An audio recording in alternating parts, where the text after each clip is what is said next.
Guys, Marvel thinks they got the goods. They got that gas because they let our boy, the director of Thunderbolts, Jake Schreier, come sit in the hot seat. So without further ado, we ask him about a lot of interesting things. A24 trailer, Sinners, Avengers Doomsday. It's going to be a blast. Lock in.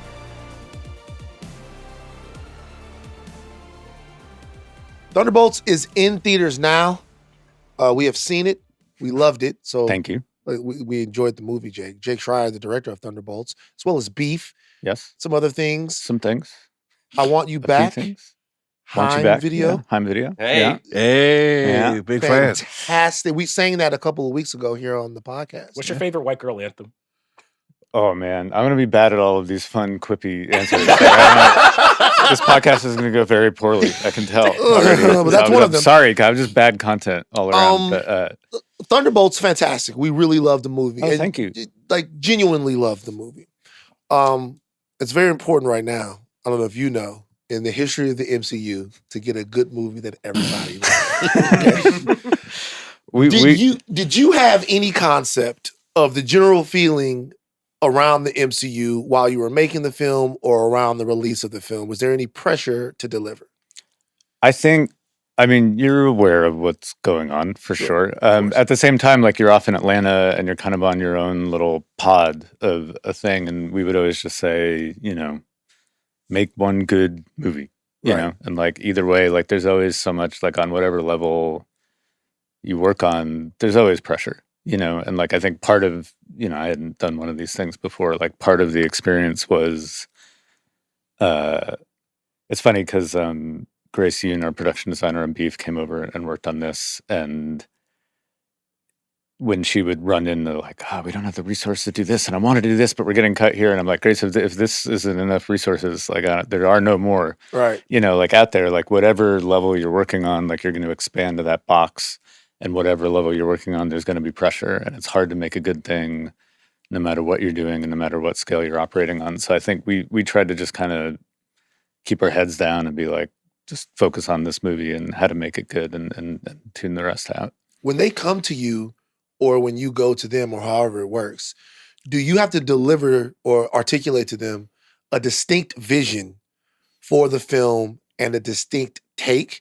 And if so, what was your take that you feel like made you the guy that they decided to give the helm to? I think it's good to have a take on what you're doing. Sure. I don't know that you have to articulate that full take going into the process, because part of the way Marvel works and what Kevin's so good at, like, is that form of collaboration and this idea that, like, I think he calls it like always be plussing, like it's never done. Like the one thing you can't do in a Marvel meeting is ever show up and be like, I think we're good. I think this is it. You know what I mean? Like Kevin's always going to look at what you've got, whether it's a script or concept art or an edit, and say, some good stuff in here, some things we could improve. Like, let's get in. It doesn't matter like whether it was the best or the worst. And so if you meet that also with coming in every meeting being like, I also think we can make this better. Like, I think it's good, but I think we can improve it. Then I think that probably works the best.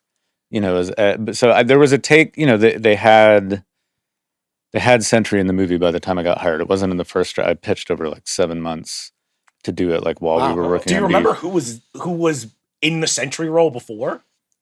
It was, as far as I remember, I'm sorry, there've been so many drafts. As far as I remember, other characters that might have been in contention. But it wasn't. It was the team basically, and I if I recall correctly, I think that it came more. It might have been like a version of Walker becoming more of like a stronger antagonist, and so it was all like internal, and yes, I did at one point say very early on that Man-Thing should be on the team, and that didn't happen. It shouldn't have happened. But yeah, once Sentry was involved.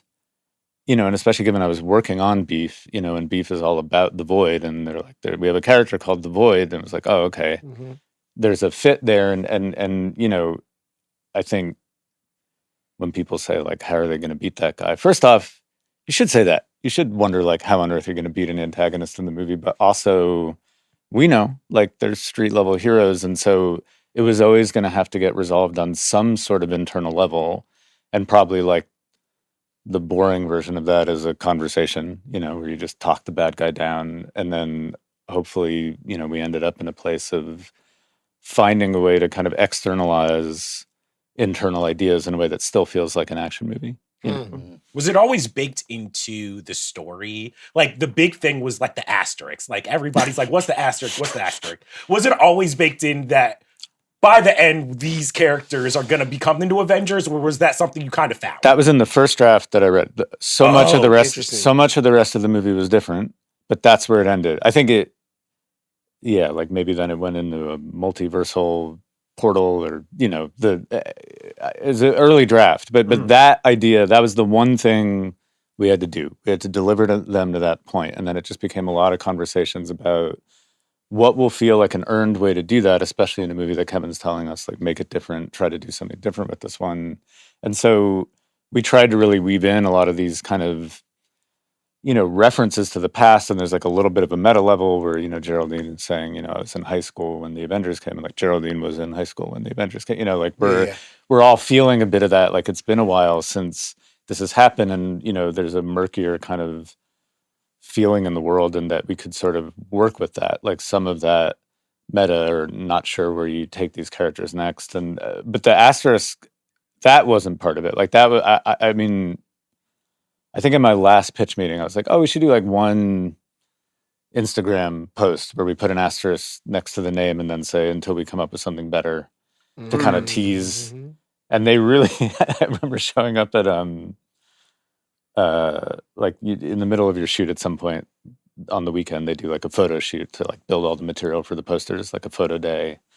And I saw the concepts on the wall. It's like, oh, you guys are really really running with this asterisk thing, huh? Like, okay. Was it always this team though? Were there any other incarnations? Are there some other characters that you were like, they're going to be the new Avengers, maybe let's try these characters, or any characters you wanted in it that you maybe fought for? No, the team did not shift very much. You know what I mean? The only thing, the discussions just came, I think like the biggest thing that I pitched was in the script that I read, that Eric Pearson had written, and had this really smart flip on, like, everyone assumes it's the Suicide Squad. Instead, like, they're all being sent to kill each other. Bob, or Robert Reynolds in that version, like, developed on a parallel path.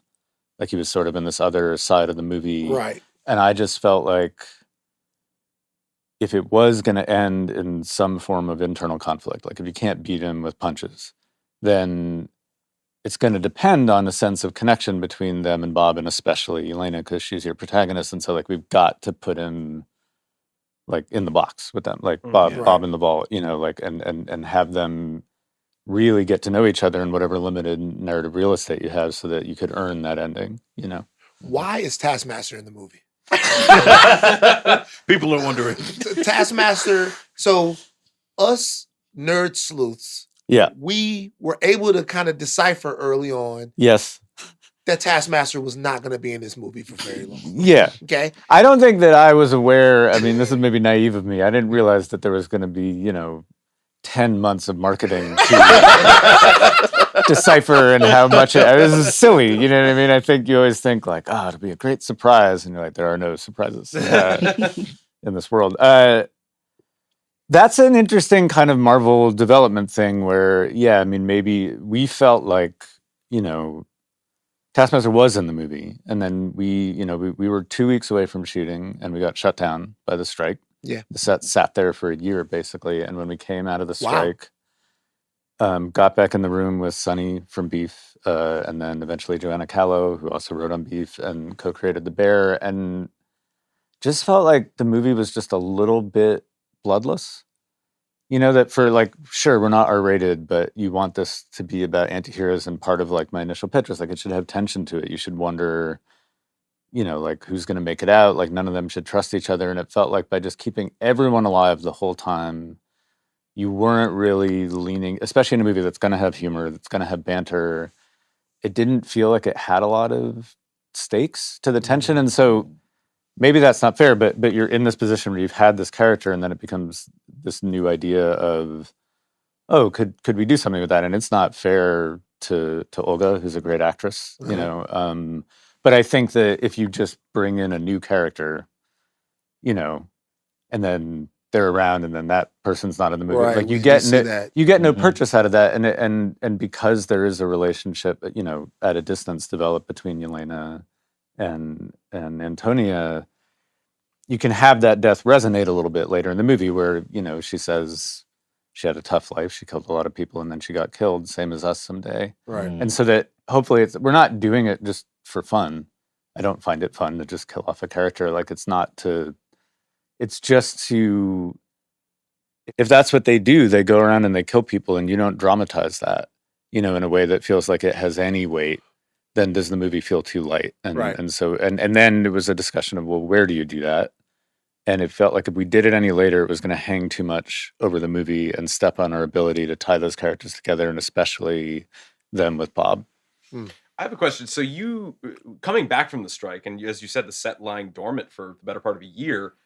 When you come back to a project like that, do you feel like that productivity and that creativity has just been sitting on ice, and then you see this like defrosted thing in front of you, and you're like, well, we got to pick this right back up where we left off, or are we going to be like making some iterative changes in the time that we were away? Like, were there things that were happening behind the scenes that we needed to change? Yeah, I think it, you know, it's not fun to be about to shoot a movie and then have it get shut Right. down, and it is a lot to like, but I think to Marvel's credit, they used that as an opportunity. You know, we could have just picked back up, you know, gone back in 2 weeks, you know, been a real bit of a whirlwind and like just made the movie we were going to make. But I think the ability to get that close, and especially in a Marvel context, like we had storyboarded almost every sequence, we had previs, there's a lot of the movie you can actually see. To be able to get that far and then step back from what that was and take a beat to be like, is that really the best version of what we could make? Or is there something, if we take a few more months of development before we get back to Atlanta, could we push this? Could we make this better? And I do think, I remember saying, like, we all went to there's such a weird feeling, you know, you're like in the midst of it, and then all of a sudden it's like pencils down. Then we went, I think 4 of us went to the Waffle House. Ooh. Nice. There's a Waffle House off every single exit on the way to the stage. What was your experience with the Waffle House? But have you spent a lot of time at the Waffle House throughout the years? I'm a Waffle House fan. I love the design, the minimalist Okay. design. What's your order? What's my order?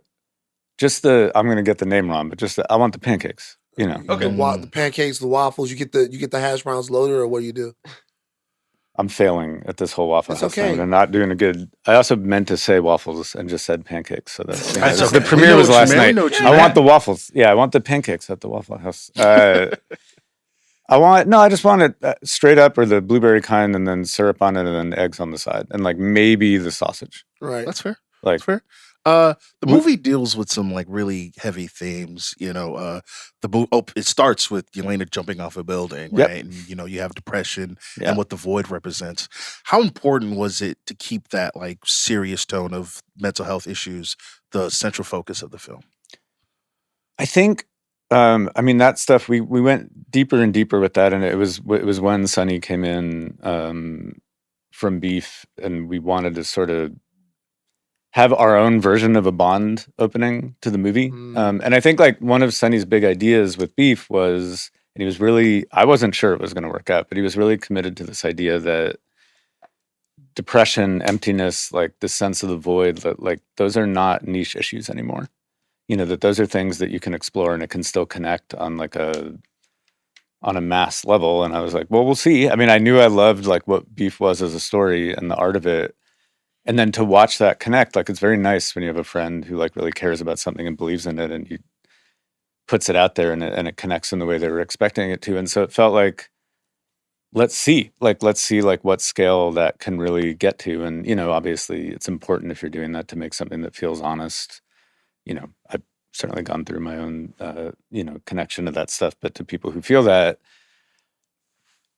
it just felt like, here's a path we could take that's different. You know, I mean, everyone sees, you know, this project come out and they're like, oh, it's Suicide Squad, or they've done Guardians of the Galaxy. Like, where is a place that we can go that feels like we are bringing something new to this world and to what a team up is? And so that was like, oh, we want a Bond opening or like a Mission Impossible opening, but one that feels honest to our movie. Like, we're probably not going to beat Tom Cruise. He's going to space. He's doing, you know, Yeah. can we do it? Like, if you have Florence Pugh, you know, can we do a moment that starts on her face in a real character moment that like is essentially kind of pointing you towards suicide, Yeah. which you don't see in a lot of summer Marvel blockbusters. And then there's a twist on it that it's more about like being disaffected and that stuff is there under the surface and she's not ready to admit it to herself yet. But if you can do that all in one shot and then she steps off the second tallest building in the world, and that's like an emotional stunt more than just an action one. And that felt like a place that it was always like where can we win? Right. Like what ground can we win on? Like what is the thing that we can with these actors and with the people that we have here that we feel like we can do what other people aren't doing? Yeah, that makes sense. There was a specific trailer that you guys put out, and it was the film bros everywhere and rejoiced. It was like rejoiced and then also made fun of us, but which is fair, But it's the internet. Like I watched that and I saw that and I was like, shout out to Sean Finn to see the big picture of all of our people over here. But I watched it and I was like, okay, they're actually trying to say that there's craft involved in this film, which I think one of the narratives around superhero movies have been that there's no craft, only commerce. And when you watch the movie, you get a real sense of character, a real sense of style, a real sense of craft. How important was it for you guys? Because when I watch Beef is essentially about this mutated connection between two people, but it is definitely a connection. There are definitely two people who are intertwined. And this movie was kind of the same. And there was real craft in creating those relationships outside of superhero fare. Did you want to make a non-superhero movie with superhero characters? Were you guys thinking that you were making the A24 version of a Marvel movie? Was that a part of the thinking going into it? I think that, just to be clear, that trailer was a joke. Okay. I made it.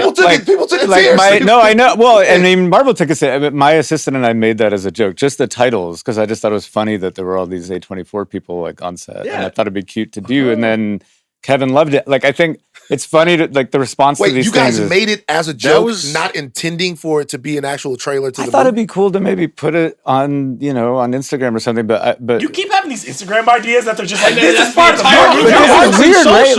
Like your heart's in social.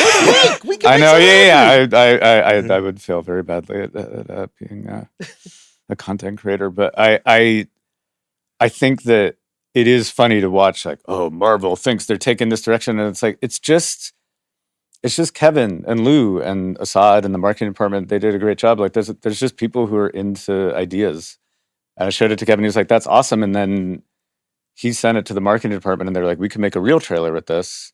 And so all the imagery and like what it really became, like they did that. I think I had picked the song, and and the titles are basically what I made, and it was just. I think that there is this real. The same, like whatever your challenges are could also be an opportunity. It's like not that many people have heard of the Thunderbolts. Like we're not the Fantastic Four. That also allows you a certain amount of freedom. And it was really cool to see the studio as a whole. And when I say the studio, I think it's hard for people to grasp this. Every time I meet someone, I think they just don't assume that I even made the movie. They're like, well, so there are a lot of strings being pulled. It's like, no, it's just Kevin and Lou. They just come into the room and they have ideas, and because they've earned this trust over that time, Kevin likes a trailer, like we'll put it out, and there was this kind of freedom to embrace that. The thing that I liked about it was it's a joke that's true, like those are the people who made this movie, like we're not actually just reaching to pretend that it's an A24 thing. Like there was no attempt really to like make this the A24 Marvel movie, I think, and we're not an indie movie. We know that. I don't want to like claim something that we're not. I think though that, if it doesn't sound too pretentious, like a movie is the sum of the people who make it. And if you're doing something good, then everyone is supposed to bring some part of themselves to it. And those are the people that made this movie, like Grace Yoon, who made Past Lives and Hereditary and Beef. Like she production designed this thing. And there's so much of her in it, like Andrew Palermo, who has done Marvel, he's done Moon Knight and Green Knight, he's done both. Harry Yoon, who did Beef and Minari, but also cut Shang-Chi. We left out that part. Like they'd actually worked in both sides of the world. But I think it's nice, even if it's in kind of joke form or whatever it means, just because you rarely get to talk about in almost any movie context in a trailer who makes the movie. This crew that really is such a huge part of of what these things become. And so it was kind of, it was nice to at least like, even if in slight joke context. And you were mad that you had to sit through all those credits to get to the post-credit scene. Yeah. Well, no, look, this is what I say. Uh-huh. And I think that the art of the post-credit scene has been dying. And people haven't been taken serious enough, Jake. Okay. You guys gave us a post-credit scene that was worth sitting through. Yeah. All of the colorists and all those people that make these movies, and we love them. The if I'm going to sit there for the entire time, I want something to pay it off. And you guys did pay it off. It was a great post-credit I mean, scene. if we go to the post-credit scene now, be real with me. Yes. All right. Captain Falcon, our Captain America, he's taking some bruises, you know what I'm saying? Like, he got beat by Ant-Man, he's been struggling, and you had him suing. He's suing. Our guys. Like, can you walk us through, like, why they gotta be Captain America? Why couldn't it be Clint Barton? Like, can I say, I love the post-credit sequence. I was there when the post-credit sequence was shot. I did not direct that post-credit scene at the very end of the movie. That is from the set of a movie that has gone into production recently. But you can't name it. You can't. I mean, I probably could, but I don't know. You're supposed to leave a little bit of mystery. That's so obvious, everyone knows already, right? This is spoiler free. Yeah, that's on the. So my follow-up would be then, your heart is with these new Avengers. Mm-hmm. Who are you taking? You got to put money on them. Are the new Avengers versus the Avengers? I will bet on my guys and go down with that ship when it. I'm just It's like when it's like in sports where you bet on the Niners or the Warriors, even though they're not gonna. I mean, it's like sometimes you just want to bet on your own team and root for it. It's true. Can I ask, as a movie lover, obviously you're a director, how do you feel? Like, we're in a cultural moment right now where I feel like people weren't expecting Sinners to do what it did. People are going out to the IMAX. Like, it's a hot ticket. All my friends are like, I can't get in. For you being like, we taking over these IMAX theaters with Thunderbolts. How do you feel? You're kicking Sinners out. You're kicking Sinners out of IMAX, Jake. Me personally, I went around. I was like, hey, it's our time. No. No. I texted Ryan. I said, I'm sorry about the screens. He said, no, they knew when they moved their date that you get 2 weeks. We're going to get 2 weeks and then we're going to get moved out. That's the way it goes. But I mean, the movie's amazing. Fantastic. I saw it in 70 millimeter, I think. And what an incredible second weekend. That just doesn't happen. And it's great to have something that, like, with all the kind of stories and the way things are positioned and how it's kind of sad that we spend so much time paying attention to box office, that's such an instant part of the conversation. And I mean, I get it. I mean, if you're making movies at this scale, you're making expensive art. It's not that it doesn't matter, but I think to have such a tangible sign that people love this movie, that must just be such a nice thing. And I know Ryan just a little bit, and I know folks at Proximity, and I'm just really happy for them. And I feel, I think they said, this is literally, I didn't even read the story. I read a headline that suggested they were going to put it back in theaters at some point later in the year in IMAX. I hope that happens. And I'm sorry. Going back to what you just said about the economic side of it and just like how we pay attention to things. The Rotten Tomatoes for your movie has officially come out. Mm-hmm. Are you aware of the score? No, I don't. I didn't refresh that 15 times. So it currently sits early on in the process. It currently sits at a 95% in Rotten Tomatoes. Yeah, 95. With the second highest? As someone who has refreshed that more recently than you, I think we might be down to 92. But I'll take the 95. But here's the deal: if you start there, you know that you're going to end up with a really strong critical consensus. Yeah. That hasn't been the case with a lot of the superhero fare that has come out just recently. Maybe the critics are fatigued of it, or maybe these movies aren't meeting a certain critical standard. Do you care? Did you care when you made this movie? You're making something that's different than Beef. I watched the first episode of Beef, and I go, "Yo, what the fuck is going to happen here?" Yeah, like whatever. This. I am along for the journey. I've read so much of this stuff. I've indulged in so much of it. I kind of know where it's going to happen. So it's a completely different feeling. I guess my question is, Do you make a movie for the critics? Do you make a movie for the fans? How do you make a Marvel movie and have it be taken seriously? I mean, what I want to say, but then I'm trying to think if I'm being honest with myself, is that like you're supposed to make it for you. Oh, You know what I mean? Like you're supposed to, because I was in a band. I was in a band with it was called Francis on the Lights, and Francis would always struggle with this about this idea of trying to like whether you were making because he didn't like to think about the audience and what they want. But at the same time, like if you're thinking about like the scale of playing the Bowery Ballroom versus like the Apollo or a bigger of room, course. the scale and like what you're presenting matters. And so we would always talk about it like I try to imagine an audience of me's, you know, like there's like a whole it's, you know, all audience of Francis. So I don't know that that's true to what we did. I think like I want to make things that I would go see. You know what I mean? That I would think were interesting and that were cool. But I can't say, but then the other thing is also it's not just about me. You know, like the way that these movies get made, and I don't feel like it takes anything away from what I did to say that like it's the efforts of so many, and you're developing this with so many people. Like you're in there with Eric and with Brian and Sonny and Joanna and Kevin and Lou. And like part of what was fun about it is that like if you put something interesting in front of Kevin, he is so good at working with it. And he's so good in the edit room. Like, oh, you actually want to land that beat here. So it's kind of off the beat with the music. So it feels more like a surprise when Antonio gets shot in the head. You know what I mean? And like the next test screening, all of a sudden you got the gasps that we weren't getting. Right. And the one before that. I think when you've got the person there who's made all the best of the most classic versions of these things, and then he's also saying, make it different. And you're bringing him stuff like, I don't, you know, I come from a little bit of a different world, that like he speaks for a certain side of the fandom. You know, like I love a lot of these movies. I speak from my own perspective of what I like in them. I think like if everyone comes with that and you can still say at the end of the day that like you all like what you're making, you agree that there's something interesting about it, then you just hope, you know, like you hope it's a good movie and you hope people like it. And, you know, sure. Do you think the fans do you think fan service is too important in some of this IP stuff? We see the tension that exists in Star Wars, that exists in Marvel. It seems like sometimes the studios or the people that are greenlighting and making these movies, that they are so involved in fan service that they're not as concerned with giving you guys the right to do the things that you need to do.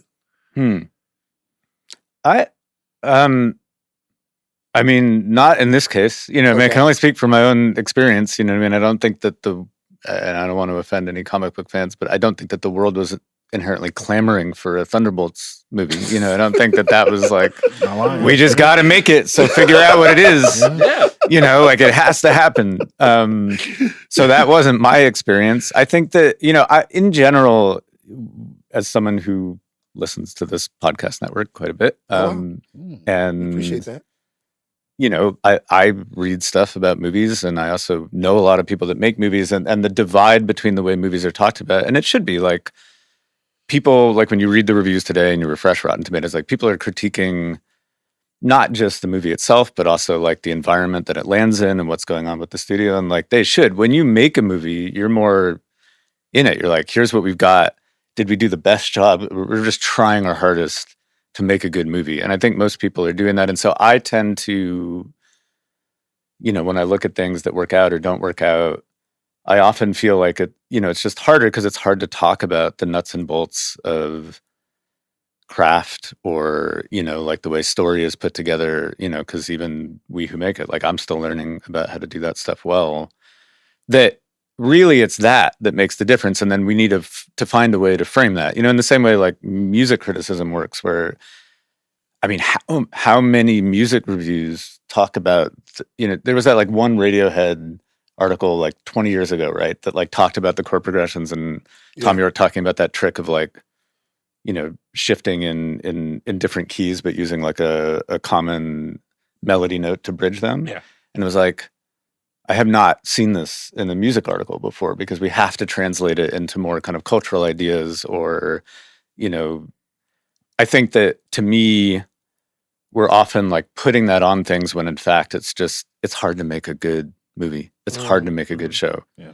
I know, because I've been on some good ones, and I've messed up sometimes. I've not made the best thing. Like, it's not easy to do this stuff. And I think, so I think about it more that way. It's possible, but again, like from my own experience, it wasn't. Before you leave, I want to ask you this. Yeah. Was there anything, like, what was the heart to you of you're just like, if I can do this in this movie, if we can land this, like, I'm gonna fight for this because, like, I'm gonna be proud if I see it? Was there anything, whether it was like character interactions, a set piece, that you're like, we need to land this? I mean, for me, it was Sentry, The Void, Bob, and I model it after a friend of mine, who has gone. I mean, I've gone through my own versions. I mean, it's not meant. We don't give it a diagnosis, but there's something so interesting about, I had this friend that would dream of like the highest heights and would be like, I'm going to put this out there and it's going to reach into the world. It's going to get to this person. And you'd be like, we're in a basement in Brooklyn. Like, that's not going to happen. And then it would happen. And you'd be out there. We'd be out there, and then all of a sudden when we would get closest to some form of success, he would tear it all down. And we get to the lowest point. And at some point when you went through, the fourth one of those cycles, you'd realize that they were linked, you know what I mean? That this was just going to keep going on, and that the real sort of journey for that person was to learn how to be okay with being themselves and not the golden god, and the golden god was exciting. You know what I mean? We were around for it. It was fun to be around. It had energy. It wasn't, scary, but it always came with the void. And so that, we kind of, our version of that character was this idea of the duality between kind of hubris and despair, as opposed to like good and evil within that character. And so that became the thing that I was like, if there's any way, and again, you don't have to take all of that from the movie, it's got to just work on its own level. But if we can get that in there, and it works on that kind of personal internal level, then that would feel like we had done something. So and then Sentry is like getting the best new music, and the Void is just like, damn, they gave my album a 1. Tough. tough. Jake, let me tell you something.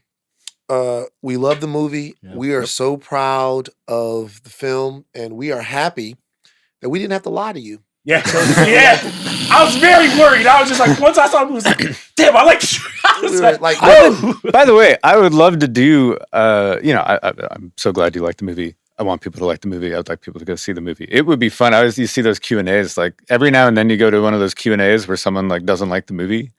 That'd be fun, just to kind of get into it a little bit. Like, I don't know, Jake. Let me tell you something.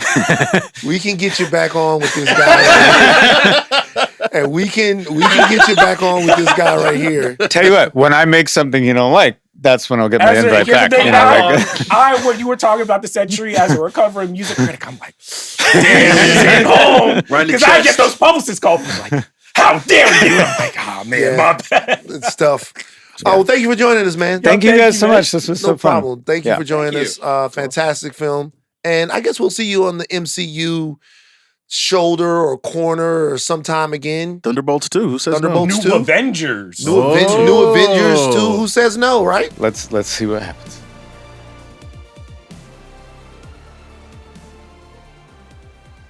All right, guys. That was our interview with Jake. How are we feeling? Feeling great. Jake was great. That was awesome. Asked about his Waffle House order. Likes pancakes. Who knew? And I think the rest of the directors out there, the town, don't be cowards. Be like Jake. He came here, he answered all the questions, didn't flinch, no nothing. Damn. Like the Midnight Boys, like, come on. That's a way to get him to come. Don't be scared. Don't be cowards. Don't be cowards. So Man, inviting. in the show, Charles. No, man, cut it. That's what got us in trouble with Anthony Mackie, bro. What? That's what got us in trouble with Mackie. Thank you for that. Y'all. Thanks, we appreciate Jake. y'all watching the Midnight Boys. We're gonna be back this week. We got